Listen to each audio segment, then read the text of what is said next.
Helen? My wife stared down at me, her face inscrutable as I trembled on my hands and knees. He didn't go down easy like you said he would, Helen, Wilbur grunted. I tried to rise to my knees, but all 4 limbs were shaking too much. Since my butthole was still so loose from hiding a knife inside of it, I was 90% certain that straining myself would result in unexpected loose stool. Not only was that an undignified way to shuffle off my mortal coil, but it stood to reason that such an expulsion would irrevocably eliminate any residual intimidation factor that I've earned over the course of the night. "Should I shoot his dick off?" Danny asked, pointing a pistol at my posterior. "He's already done that twice tonight." Helen placed a pistol on the desk, folded her arms, and sighed. "You don't need to shoot his dick off, Danny. He doesn't use it anyway." Wow. That hurt more than any physical pain I experienced all night. I opened my mouth to contradict my wife, but found myself unable to form a counter-argument. Instead, I froze, quivering on my hands and knees, the smell of poop and terror emanating from my pajama pants, and reflected on where my boring life had landed me. I didn't want to die early. I was horrified by the thought of my lifeless body sealed in a wooden box. I was trying to save myself so that I could escape back into the cubicle that had absorbed nearly 2 decades of my 78-year expected lifespan. I found the courage to rise to my feet, but I still trembled. "Helen," I croaked in a weak voice. This was your plan? The whole night was designed by you?" She looked back at me with a swirl of pity, guilt, frustration, and loneliness. "Harold," she sighed in a voice that was mostly comforting but still condescending.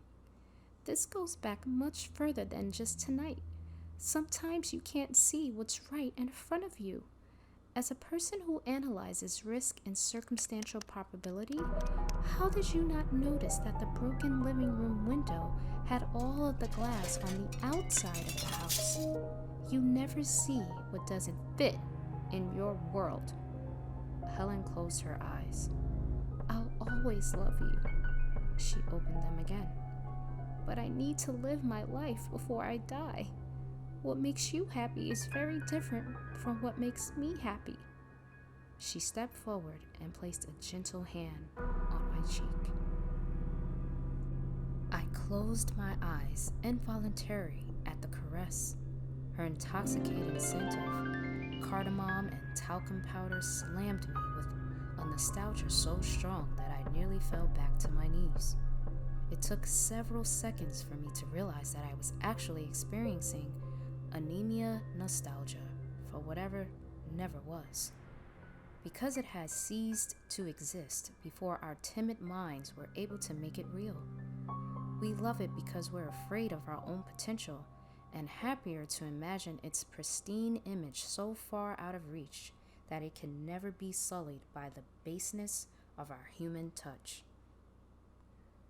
"This guy smells like he shit his pants, and he already killed 2 of our guys.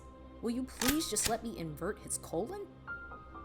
"Shut the fuck up, Danny," Wilbur snapped before slapping the smaller man's skull. Helen shook her head. "Why didn't you just accept the life that I set up for you, Harold? 250,000 is more than you needed to be content." I felt my lungs were melting. "You sent the man to pay me off?" She looked so sad that I forgot to take my next breath. It was the kindest outcome. You'd be $250,000 richer and could finally let me go. I wiped away the first tear I formed in 2 decades. "What makes you think I wanted to let you go?" I whispered. She wiped away 2 of her own. "Because you already did, Harold. A long time ago."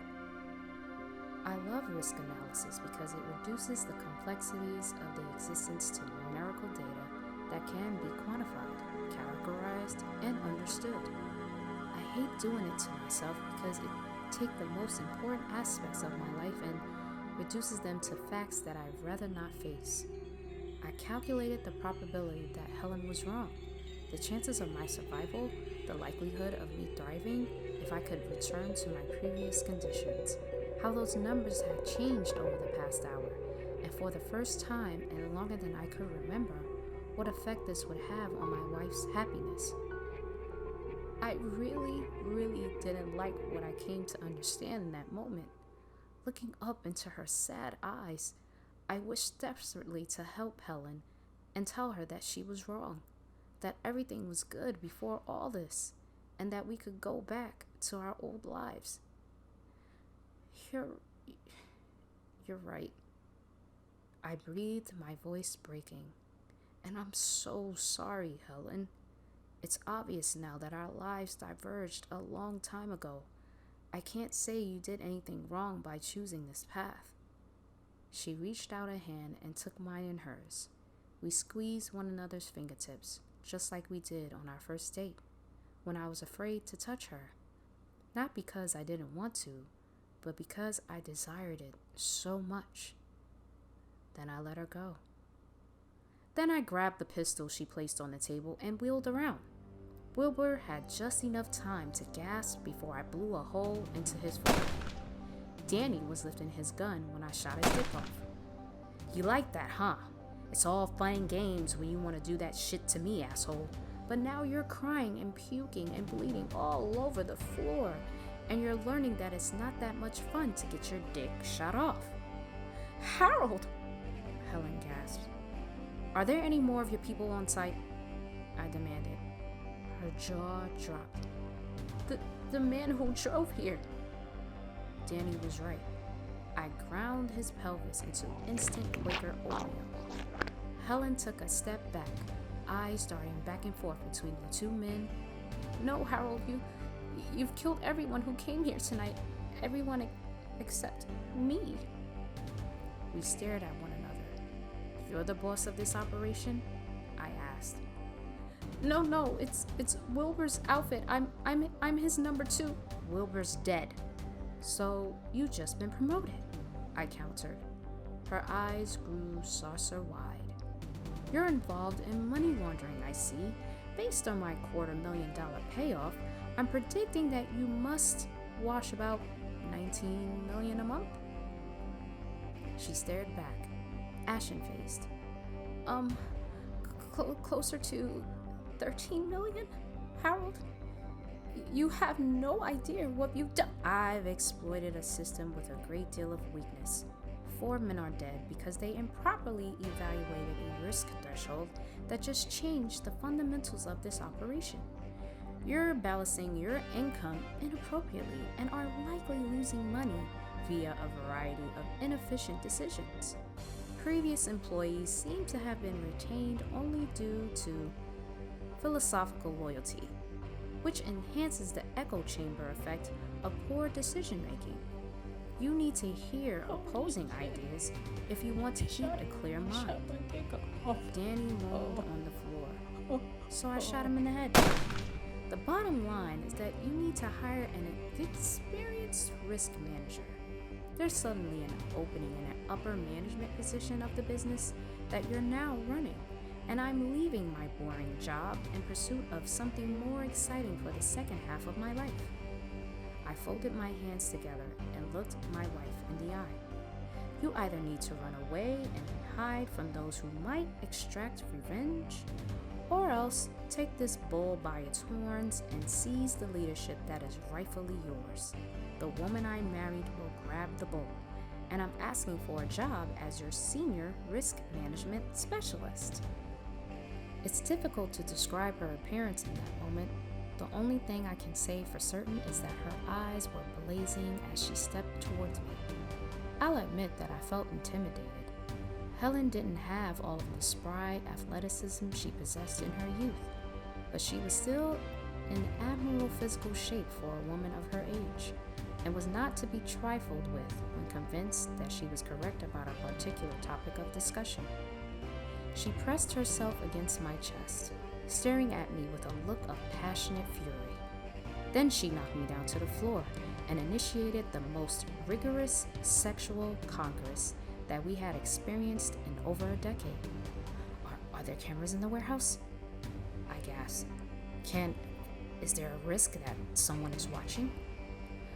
Oh, fuck, I hope so, Harold, she hissed.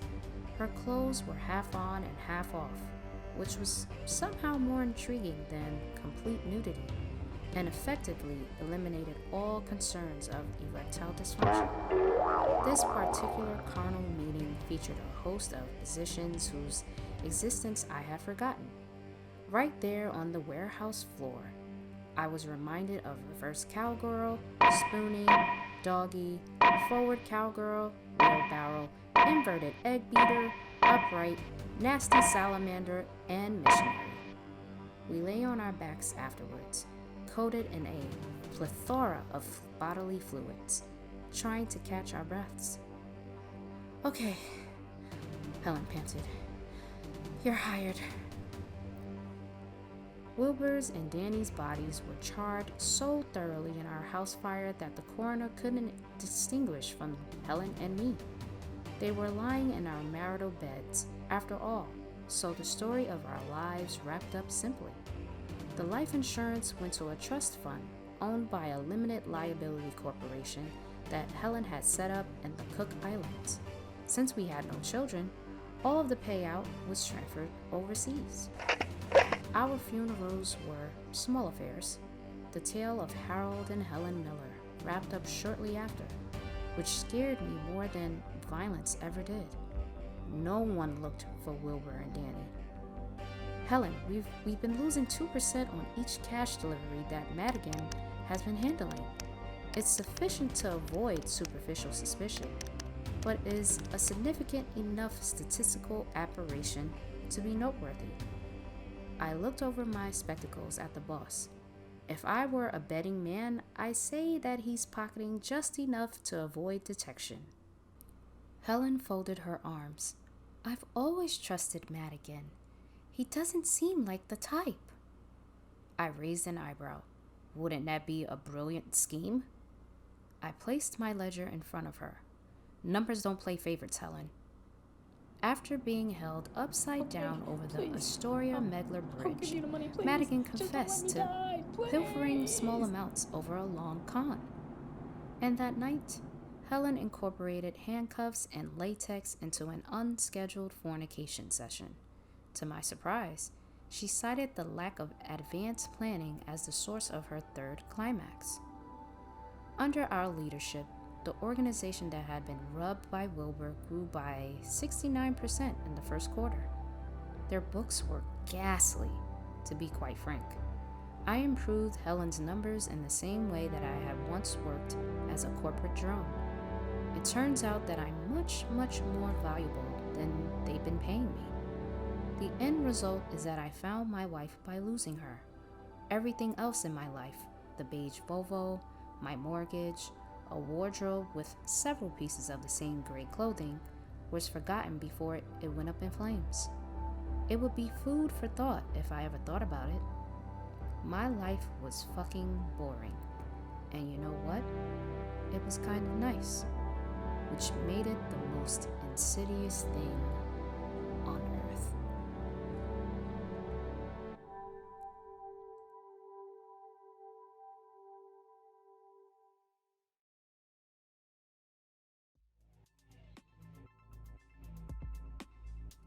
Good evening, my creepers and creepettes. I am Madam of the Night, and I hope you enjoyed tonight's story.